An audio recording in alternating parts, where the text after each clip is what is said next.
Hi everyone, and welcome to another fun, fascinating, and free video tutorial brought to you by Envy, a photo blog, the only photo blog out there dedicated to ridding you of your photo envy. Today's tutorial, we're going to talk about how to generate an HDR image or a pseudo-HDR image from a single RAW file, and also how to fix ghosting problems in your HDR images.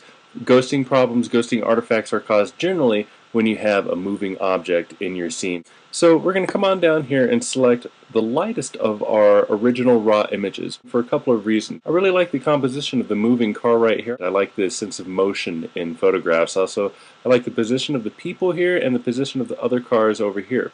The other reason I'm selecting the lightest of the three images is because the areas I know I'm going to mask into my final image are all in the darker parts of the image. So with the lighter image, I'm exposing for a lot of the detail in that dark area. So I know that when I turn this raw image into 3 JPEGs, I'm going to be able to lower the exposure on each one of those and still have plenty of detail in my image. So here what I'm going to do is go ahead and lower my exposure down to -1. That's actually lowering it 2 stops. Then I'm going to save it as a JPEG, beginning extension 1. Now I've already saved these, so I'm just going to go through the motions here with you. Now that we've dropped that down 2 stops, we're going to raise it up 1 stop to -50. I'm going to go ahead and save that image as a JPEG. And we're going to go ahead and then bring our exposure back up to its original setting and save that image once again as a JPEG. And then we're done there.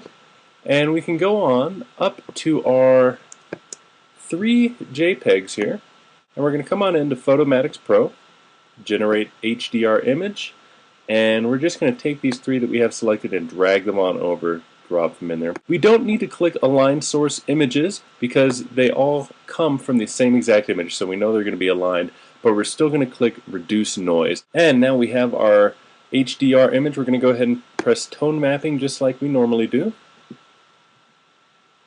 And take a look at our histogram. It's a pretty good looking histogram. It should be because our settings are pretty darn similar to what they were the last time we produced our original HDR image. And take a look here, we don't have any of the ghosting problems that we had with the other image, but you'll notice there's some weird things going on when you create an HDR from a single raw file. The sky looks almost like it's a little bit gray. And we don't like that. Now remember, we had that original HDR image that we used with the 3 raw files that had the really nice vibrant blue sky, so we're not going to have to worry about that. If we were just using the 1 raw file, then what we might end up doing is taking one of the original images with that vibrant blue sky and masking that in here. But we're not going to have to worry about that this time. I kind of like the way this looks. What I'm looking at here mostly are the darker parts of the image. I don't really care about the sky. I'm just looking about the image around here that I know I'm going to have to mask in, or the parts of the image that I know I'm going to mask in. The car here, I'm looking at the detail over here by the stoplight, and also the people walking along here. And I notice that this guy has a little bit of noise in his on his jacket there, and there's also a little bit of noise right down here around the tail light of the car. So what I think I might do is come on over here to micro smoothing and just bring that up a little bit, maybe to about 3. I really like what that did there, not only with the noise but also with the tone around this area. I brought the color saturation up to 60 from last time. Remember I said normally don't go above 50. However, when this image was at 50, you could tell by looking at it that it's really just a little bit bland and not nearly as vibrant as that original HDR that we produced. So I'm going to bring it on up to 60, and that's a little bit closer to what we're going for. So I'm going to go ahead and click Process, and just like before, we're going to save this image as a 16-bit TIFF.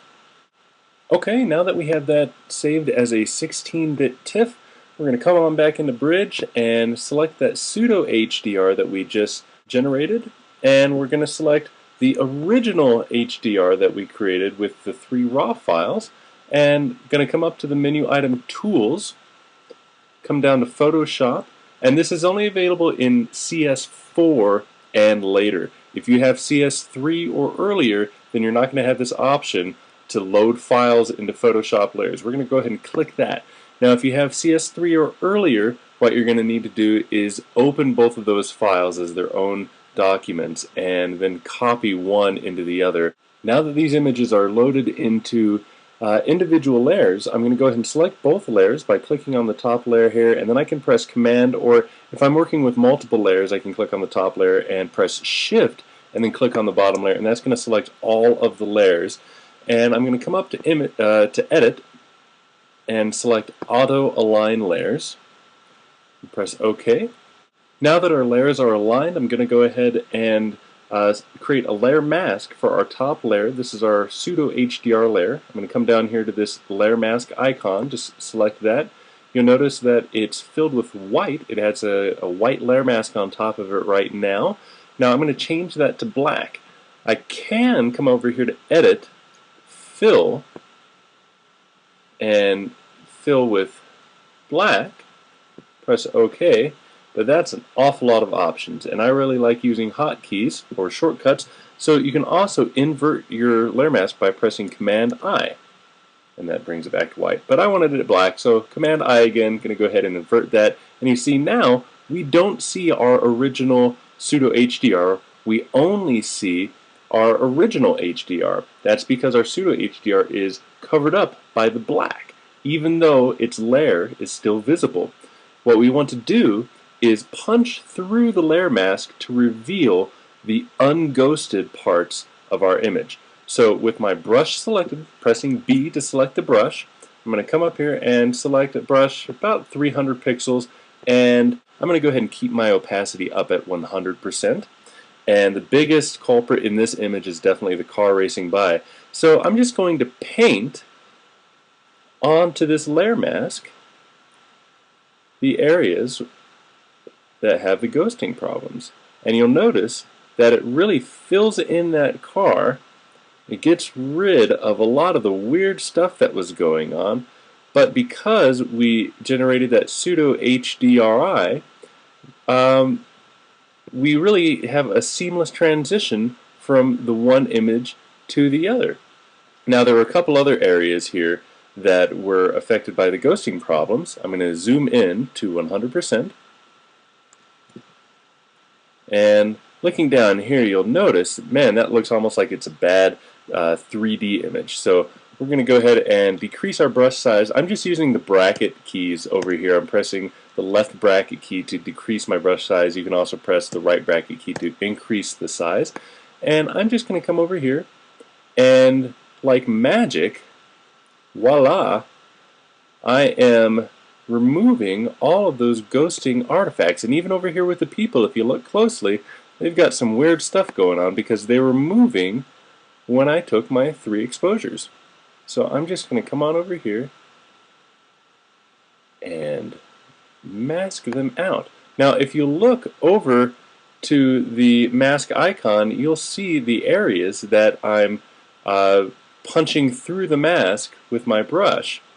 And if you click Alt and click on that layer mask, you can even see I'm going to go ahead and zoom back out to about 25% there. That's the area of my image that had the ghosting problems. I'm going to come over here and fill that little black part in with white. And now I'm going to go ahead and click Alt again, click on that layer mask, and I have successfully masked in all of the ghosting problems that I have in this image. Now I'm not quite done with this work of art just yet. There's a few more adjustments and filters that I'm going to apply to this image before I can really call it done, but I've taken care of that ghosting problem. So what I'm going to go ahead and do is I'm going to merge these two images together, the pseudo HDR and the actual HDR, and turn that into my base image. So I'm going to press Command Shift E, that's going to merge my layers. Then I'm going to come up to Layer and Flatten Image. I'm letting Photoshop know that I want to think of this image no longer as 2 images, but as just one.